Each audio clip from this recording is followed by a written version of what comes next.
साथियों नमस्कार, स्वागत है आपका आपके अपने YouTube चैनल पर।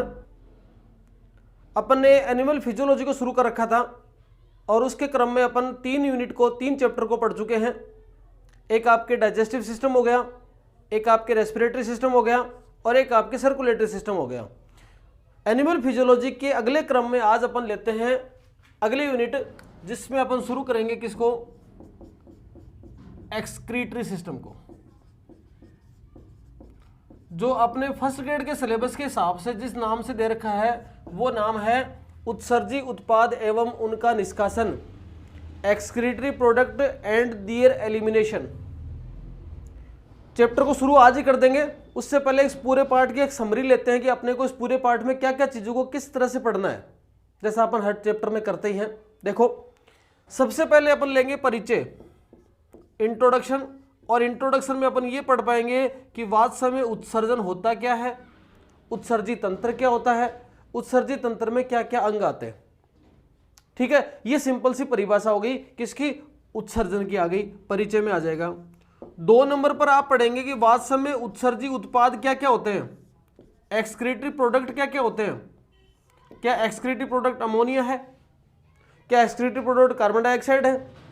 क्या एक्सक्रीटरी प्रोडक्ट आपकी यूरिया है या यूरिक अम्ल है? कौन सा एक्सक्रीटरी प्रोडक्ट होता है उसके बारे में पढ़ेंगे आप 2 नंबर पॉइंट में। 3 नंबर में आपको ये पढ़ना है कि इन एक्सक्रीटरी प्रोडक्ट को बॉडी से निकालने के लिए उत्सर्जी अंग कौन से होते हैं, एक्सक्रीटरी ऑर्गन कौन से होते हैं। क्या जितने भी धरती पर जीव हैं उन सभी में एक समान ऑर्गन है? नहीं है, ये तो आपको ही पता है। अगर नहीं है तो अपन ऐसा बोल देंगे कि विभिन्न जंतुओं में उत्सर्जी अंग। तो इसका मतलब ये हो गया कि जैसे स्तनधारी सारे हैं, अपन स्तनधारियों में आते हैं, तो क्या स्तनधारी में सारे स्तनधारियों में एक जैसा अंग होता है? या माने मानव की बात कर लें तो क्या मानव में एक ही प्रकार का तंत्र है उत्सर्जन के लिए, या उत्सर्जी पदार्थ को निकालने के लिए अन्य कोई अंग भी हैं? हो सकता है। तो अपन ये एक टॉपिक इसमें और साथ में लेंगे कि स्तनधारियों में अन्य उत्सर्जी अंग, मेन तो है ही है कोई न कोई सिस्टम तो, पर अन्य उत्सर्जी अंग वो यहां पर ले लेंगे अपन। अगला पॉइंट अपन लेंगे इसी यूनिट के क्रम में, इसी टॉपिक में, फिर अपन शुरुआत कर देंगे मानव उत्सर्जन तंत्र की। क्योंकि अपन मानव उत्सर्जन तंत्र को मेन ले रहे हैं तो ह्यूमन एक्सक्रीटरी सिस्टम को अपन शुरू कर देंगे। इस मानव उत्सर्जन तंत्र के अंदर क्या क्या मुख्य आता है? देखो, आपको ही पता होगा, अपने अंदर 2 किडनी, वृक्क, 2 क्या है? मूत्रवाहिनी। ठीक है, 1 क्या है? मूत्राशय, और 1 क्या है? मूत्र मार्ग। इनसे मिलकर अपना एक्सक्रीटरी सिस्टम बनता है, मानव का उत्सर्जी तंत्र बनता है। इन सब की बाह्य संरचना क्या क्या है और इनकी आंतरिक संरचना कैसी है, उसको अपन देखेंगे मानव उत्सर्जन तंत्र के कंप्लीट टॉपिक में।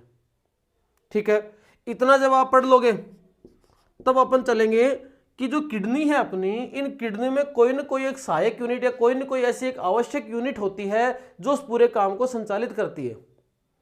कोई ना कोई संरचनात्मक क्रियात्मक इकाई होती है। अपनी बॉडी की जैसे संरचनात्मक और क्रियात्मक इकाई कोशिका है, वैसे किडनी की संरचनात्मक और क्रियात्मक इकाई का नाम क्या हो गया? उसका नाम है नेफ्रॉन। तो यहां पर अपन पढ़ेंगे नेफ्रॉन की संरचना, नेफ्रॉन की संरचना पढ़ेंगे। अपन ये पढ़ेंगे कि आप हिलने का लूप क्या होता है, समीपस्थ कुंडलित नलिका क्या होती है, दूरस्थ कुंडलित नलिका क्या होती है, अपन मेलपीजियन ट्यूब्यूल किसको बोलते हैं, अपन आपके मेलपीजी काय किसको बोलते हैं, ट्यूब्यूल सॉरी काय किसको बोलते हैं, अपन वोमन कैप्सूल किसको बोलते हैं, अभिवाही धमनी कहां प्रवेश करती है, अपवाही धमनी का क्या रोल है यहां पर, ग्लोमेरुलर फिल्ट्रेशन रेट क्या होती है, ये सब इससे संबंधित बातें अपन पढ़ेंगे। नेफ्रॉन की संरचना के अंदर अपन पढ़ पाएंगे ये। ठीक है, नेफ्रॉन की संरचना आपने पढ़ ली तो ठीक है भाई, आपके मानव उत्सर्जन तंत्र की संरचना आ गई, नेफ्रॉन की संरचना आ गई, तो अपन क्या पढ़ेंगे फिर? अब पढ़ेंगे अपन उत्सर्जन की क्रियाविधि कि वास्तव में ह्यूमन में एक्सक्रीटरी सिस्टम कैसे काम करता है, उसकी क्या मैकेनिज्म है, और एक्सक्रीटरी सिस्टम काम करने से इस सिस्टम के तहत किसका फॉर्मेशन होगा, यूरिन का फॉर्मेशन होगा, मूत्र का निर्माण होगा। तो अपन ऐसा भी बोल सकते हैं कि इसमें अपन ये पढ़ेंगे कि मैकेनिज्म ऑफ यूरिन कैसी है, मैकेनिज्म ऑफ यूरिन, यूरिन के निर्माण की प्रक्रिया को अपन यहां पर पढ़ पाएंगे। 6 पॉइंट हो जाएंगे। इनके अंदर आप देखते हो कि उत्सर्जन की क्रिया में आपके अगर सुने हुए हैं तो 3 नाम कॉमन आएंगे। अपन एक प्रक्रिया पढ़ेंगे अपन अल्ट्राफिल्ट्रेशन, एक प्रक्रिया पढ़ेंगे अपन रीअब्जॉर्प्शन, सेलेक्टिवली रीअब्जॉर्प्शन, और एक प्रक्रिया पढ़ेंगे अपन सीक्रेशन। ये आपके नाम सुने हुए होंगे। इनको अपन एक एक पॉइंटों से शुरू करेंगे। इसके बाद अपन ये पढ़ पाएंगे कि इतनी प्रक्रिया के अंदर कैसे वापस रीअब्जॉर्प्शन की प्रक्रिया होती है। तो एक शब्द आएगा प्रतिधारा प्रवाह क्रियाविधि। ये ऐसा कह सकते हैं कि काउंटर करंट मैकेनिज्म। यहां से क्वेश्चन बनते हैं बढ़िया। तो काउंटर करंट मैकेनिज्म क्या होती है उसको अपन यहां पर पढ़ेंगे। ये इस यूनिट का अगला टॉपिक होगा, इस चैप्टर का अगला टॉपिक होगा। ठीक है जी। ये पढ़ने के बाद आपके दिमाग में ये आएगा कि इन किडनी की संबंधित जो भी क्रियाएं हैं, किडनी का जो काम है उसको वास्तव में रेगुलेट कौन करता है, एक्सक्रीटरी कार्य है उसको रेगुलेट कौन करता है। तो अपन ऐसा पढ़ लेंगे यहां पर regulation of kidney function.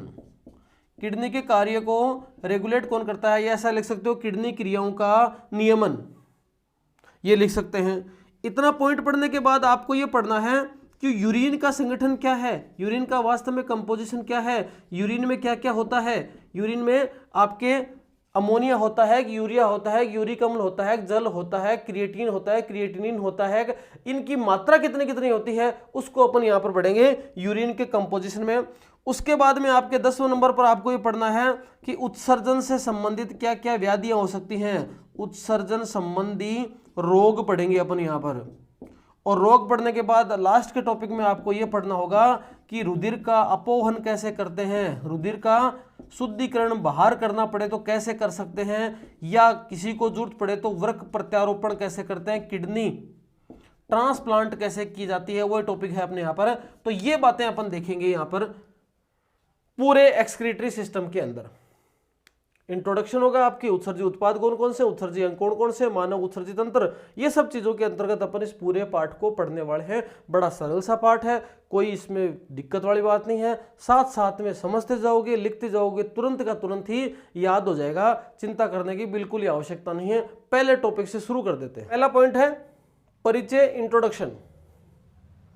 Introduction में आप ये समझ सकते हो कि इससे संबंधित कोई परिभाषा लेते हैं अपन। देखो ऐसा कह सकते हैं अपन कि शरीर में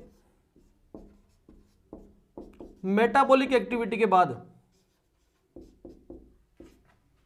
मेटाबॉलिक एक्टिविटी से शरीर में उपापचयी क्रियाओं के बाद, एक्टिविटी के बाद बने उत्सर्जी उत्पाद का निष्कासन क्या कहलाता है, एक्सक्रीशन कहलाता है।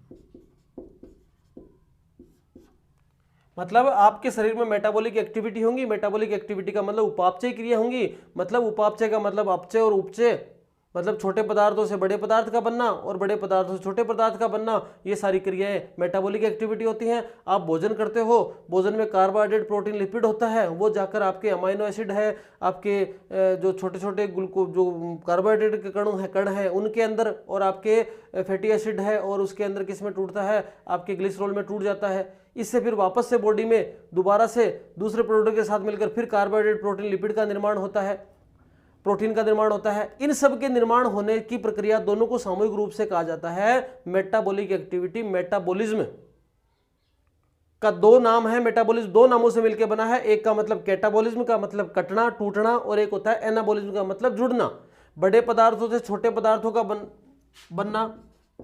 मैं लिख देता हूं आपके मेटाबॉलिज्म दो भाग, एक कैटाबॉलिज्म और एक एनाबोलिज्म। कैटा का मतलब कटना, कटना का मतलब जैसे प्रोटीन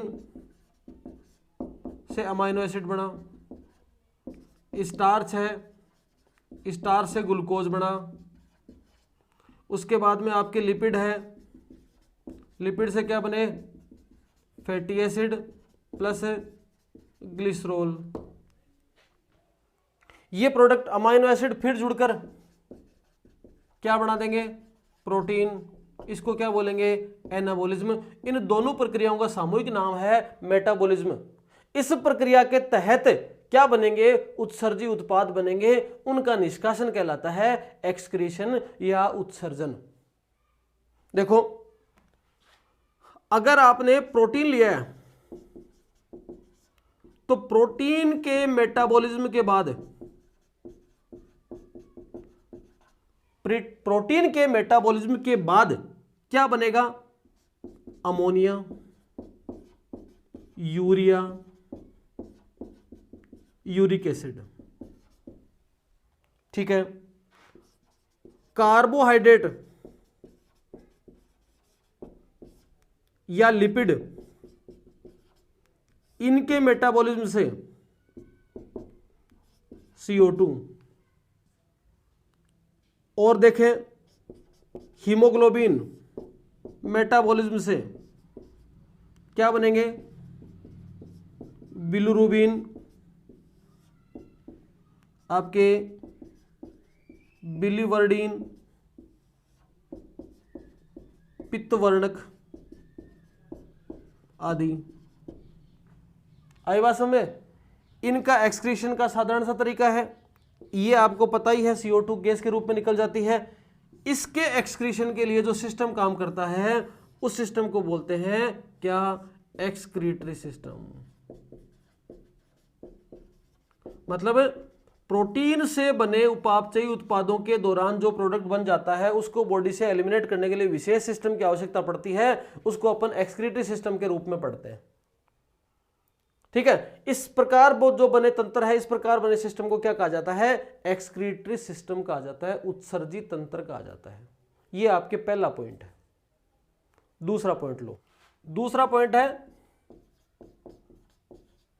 उत्सर्जी उत्पाद। देखो, एक्सक्रीटरी प्रोडक्ट अभी देखा अपन ने कि जो प्रोटीन जब टूटा, प्रोटीन का मेटाबॉलिज्म हुआ तो एक्सक्रीटरी प्रोडक्ट के रूप में क्या बना, अमोनिया बनेगा, यूरिया बनेगा, यूरिक एसिड बनेगा। उसके आधार पर एनिमल को मुख्यतः 3 भागों में बांटा जा सकता है। कई बार अमीनो एसिड भी बनता है तो उसके आधार पर एक चौथा प्रकार भी हो जाता है अमीनोटेलिक। पर 3 मुख्य प्रकार, फिर चौथा प्रकार भी बताऊंगा आपको। उत्सर्जी उत्पाद के आधार पर 3 प्रकार के प्राणी हो गए। पहला कौन सा, अमोनोटेलिक। दूसरा यूरियोटेलिक। और तीसरा यूरिकोटेलिक। इनका एक्सक्रीटरी प्रोडक्ट क्या है, अमोनिया, NH3। इनका क्या है, यूरिया। इनका क्या है, यूरिक एसिड। ये आपको नाम से पता चल जाएंगे, कोई क्वेश्चन नहीं पूछेगा यहां से। सबसे ज्यादा विषैला, उससे कम विषैला, सबसे कम विषैला। इसलिए इसको निकलने के लिए सबसे ज्यादा पानी की आवश्यकता पड़ती है, इसको निकलने के लिए कम पानी की आवश्यकता पड़ती है, और ये बिल्कुल ही कम पानी से निकल जाता है। इसलिए ये उन्हीं जंतुओं में पाया जाएगा जो पानी में रहेंगे। ये पानी में भी रहेंगे, प्लस स्थल वाले में पाया जाता है। और ये पूर्णतया जिनमें पानी की कमी होती है उनमें पाया जाता है। ठीक है, उनको बोल सकते हैं अपन। देखो, अब यहां पर जो अमोनोटेलिक है उसके अंदर एग्जाम्पल लेते हैं अपन। एग्जाम्पल के अंदर एक तो आपको याद रखना जलीय जीव, ये नाम मुख्य याद रखना है, पर सारी बातें यहां पर क्लियर नहीं होती। जलीय जीव के साथ अपन और थोड़ा सा क्लियरिफाई करें यहां पर, तो जैसे मान लो प्रोटोजोआ, पोरीफेरा, प्रोटोजोआ, पोरीफेरा, उसके बाद में एनिलिडा, जलीय आर्थ्रोपोडा, जलीय आर्थ्रोपोडा, उसके बाद में मोलस्का, जलीय सारे जो जल में पाए जाते हैं ना उनकी केवल बात हो रही है। जलीय आर्थ्रोपोडा हो गया, मोलस्का हो गया, उसके बाद में ऐसा बोल सकते हैं लवण, जलीय मछलियां, उभयचर, एम्फीबिया, जलीय। ठीक है, ये हो गए। और जलीय कीट, इन सब, अब आपको एग्जाम्पल याद रखने हैं। अब इसमें एग्जाम्पल मेन क्या इंपॉर्टेंट है, ये एग्जाम्पल इंपॉर्टेंट है। इन सब का एक्सक्रीटरी प्रोडक्ट क्या है, अमोनिया है, इसलिए इनको क्या बोलते हैं, अमोनोटेलिक होते हैं। और अमोनिया को बॉडी से निकलने के लिए अत्यधिक जल की आवश्यकता पड़ती है। इसकी मात्रा अगर देखी जाए तो 100 ml पानी में 4 से 4.5 मिलीग्राम मिली होती है। ये इस प्रकार से ये एलिमिनेट होती है, इनको बोला गया अमोनोटेलिक। दूसरे प्राणी जिनके एक्सक्रीशन के रूप में क्या निकलता है, यूरिया, उनको क्या बोलते हैं, यूरियोटेलिक। इसके एग्जाम्पल क्या हैं, इसके एग्जाम्पल देने से पहले देखो, इन जीवों में भी बनता अमोनिया ही है, लेकिन अमोनिया को यूरिया में बदल दिया जाता है। जैसे इनमें अमोनिया बना जो कि CO2 से संपर्क करते हुए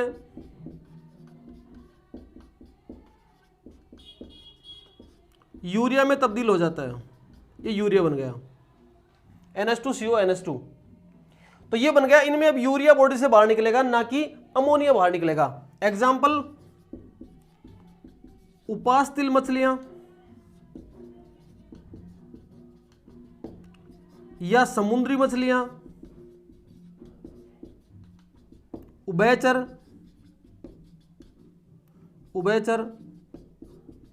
स्तनधारी, ये एग्जाम्पल हैं किसके, यूरियोटेलिक के। मानव भी इसमें आ गए, अपन मानव इसमें आ गए।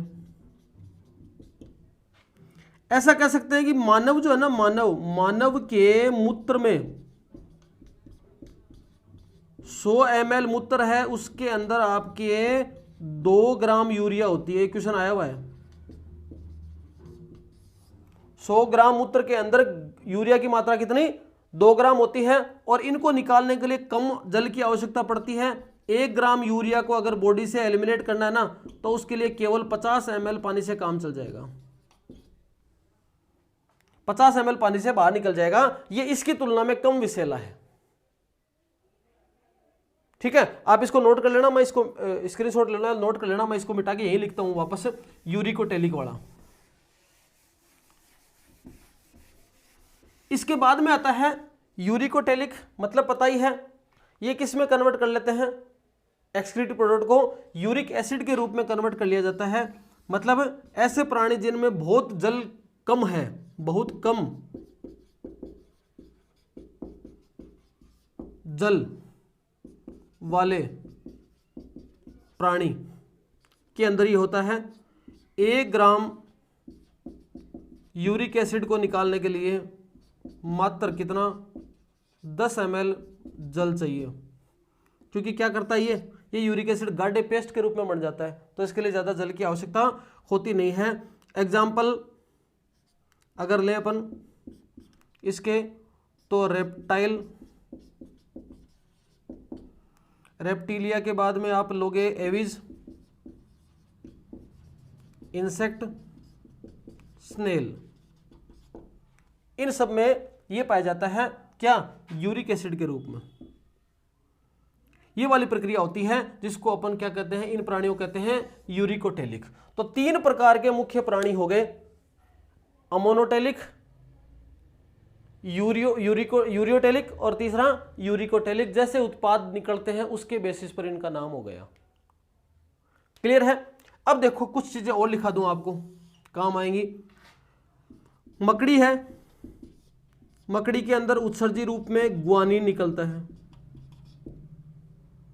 मकड़ी के बाद में और याद आ रहा है, कबूतर के अंदर कबूतर के अंदर एक्सक्रीटरी प्रोडक्ट के रूप में जेंथीन निकलता है,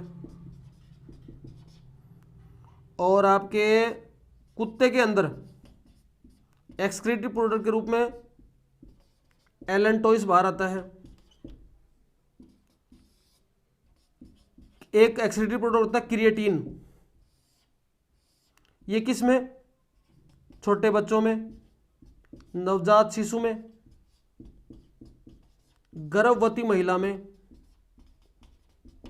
या फिर स्तनपान जो करवाती हैं, स्तनपान करवाने वाली महिलाओं में। वह जो व्यक्ति ज्यादा लंबे समय तक खड़े रहकर कार्य करते हैं, उनमें क्या एक्सक्रीशन के रूप में निकलता है? क्रिएटिन निकलता है। एक होता है क्रिएटिनिन, ये तो क्रिएटिन है, ये क्रिएटिनिन निकलता है अधिक परिश्रम करने वालों में। अधिक परिश्रम करने वालों में ये कुछ प्रोडक्ट एक्सक्रीशन के रूप में और निकलते हैं। इनको अपन एक्सक्रीटरी प्रोडक्ट के रूप में मान सकते हैं, पर उत्सर्जी उत्पाद के रूप में मुख्य प्राणी 3 प्रकार के होते हैं, अमोनोटेलिक, आपके यूरियोटेलिक और यूरिकोटेलिक। एक अमीनोटेलिक भी होते हैं मोलस्का वगैरह के अंदर, उनमें अमीनो एसिड निकलता है तो उनको अमीनोटेलिक भी कहते हैं।